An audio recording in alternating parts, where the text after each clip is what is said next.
Hello, this is part 20 of chapter 9 of the 3D environment course. Render is done and we rendered it in 250 samples.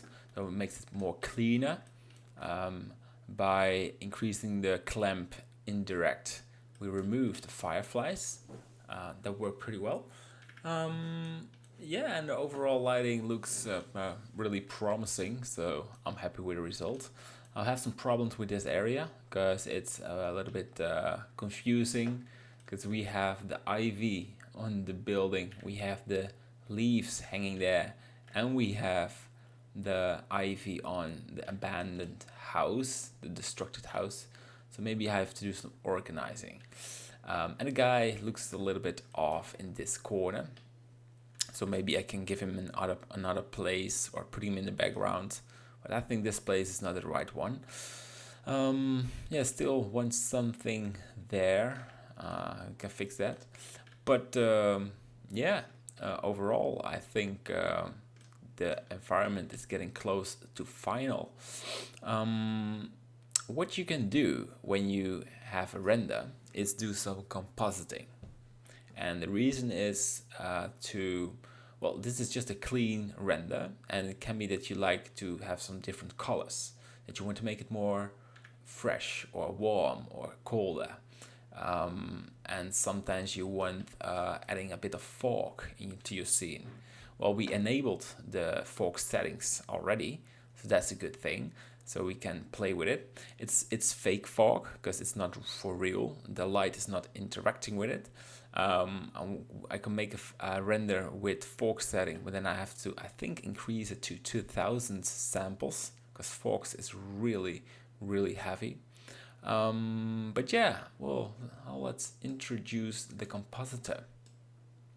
So if you go to nodes, you get this thing. You go to render, what is it, materials, and render layer, compositing nodes. Anyway, in this panel you can tweak your image.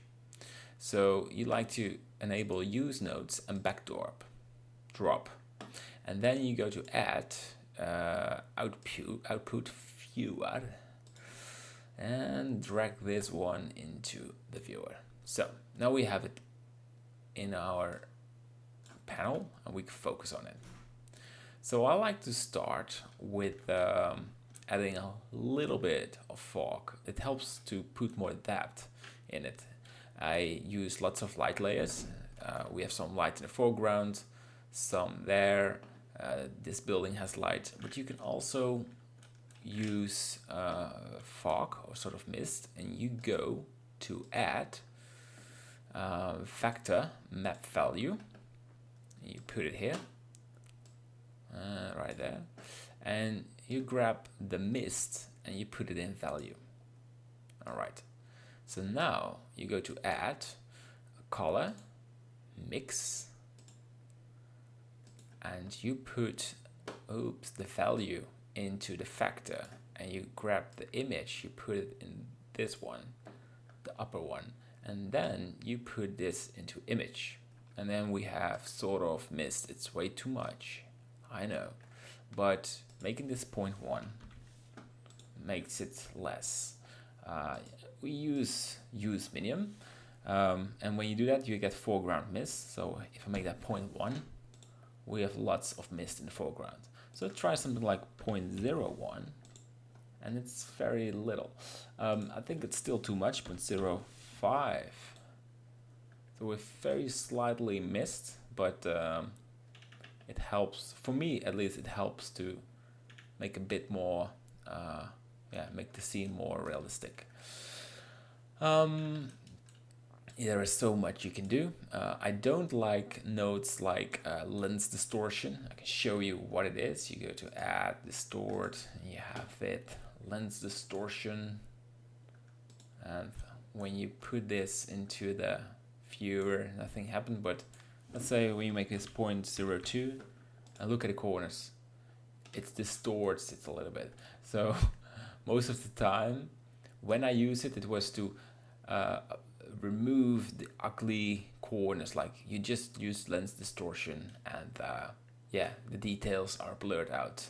I don't like that anymore. If the details are not good, you need to fix that in the scene itself and not with these kind of notes. So I will remove it. Another one that I used a lot was the glare. Just some, I'll show you what it does. And I think I need fog glow to get a bit of effect. And you lower this into something like this, and yeah, I think I need to, yeah, you get something like things are glowing, and it can look nice, but it's not, you're not getting a scene realistic. It's like, hey, that's a different look. And but if you want to have things brighter, just change the sunlight. This is when you walk outside. Maybe you see this when you close your eyes for 10 minutes and you open it. Maybe you see this for maybe a second, and then it will go back to normal, and that's more this result.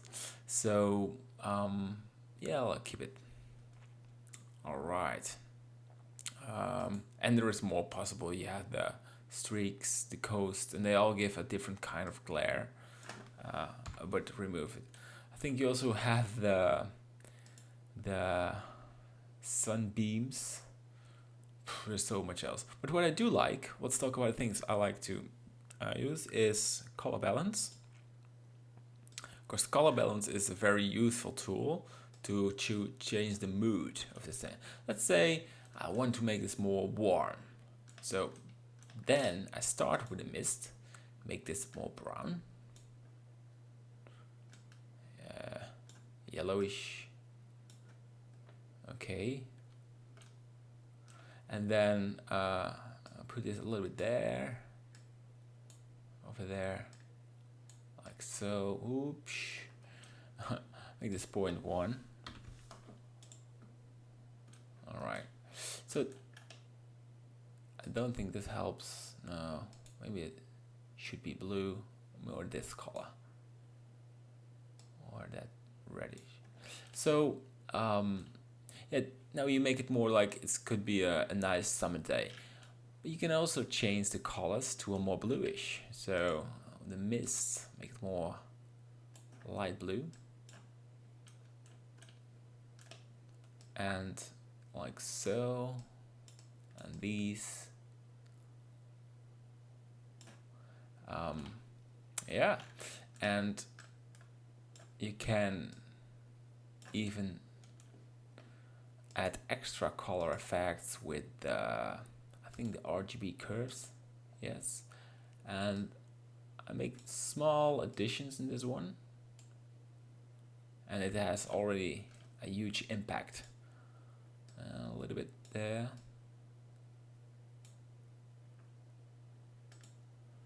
And so, ooh. All right, it feels more cold. The colors are, yeah, more powerful for some reason. I mean, I can show you that by, if I take the original one, it feels all more saturated.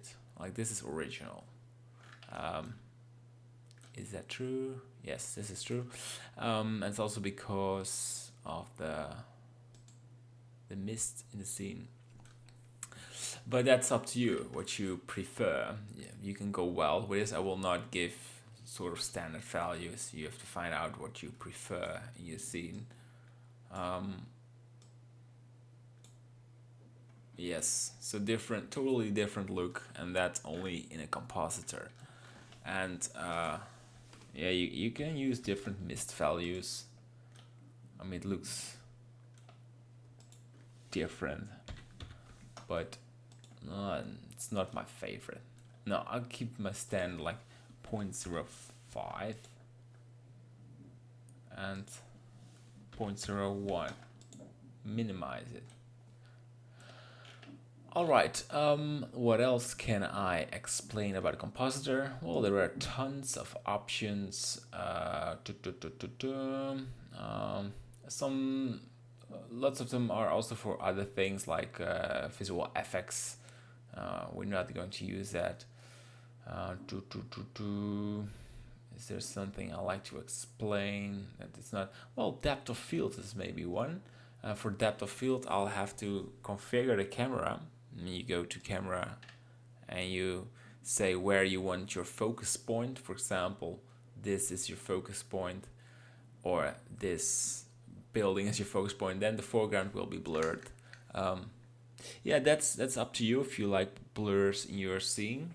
For this effect, somewhere I like it, but it's a little bit too much. So maybe I can change this in the main settings. Which one is so powerful? Oh, I don't know. Yeah, so the depth of field can be a nice tool, but if you look at my node setup, I'll keep it really simple and yeah, try to get most of it out of your scene itself. So by your textures, your normal maps, your specular maps, and not trying to get cool, nice effects in your compositor. Why? I don't know. It's a different way of creating environments, and it's fun to make it happen in your 3D scene viewer. So yeah, so changing a bit of light here, changing this part in the next video, and then we're almost done. We will make a full render of maybe 1500 or 1000 samples, and yeah, do a new review, and then it's over. Then we're done with creating an environment. Yeah, we'll see you in the next video, and bye bye.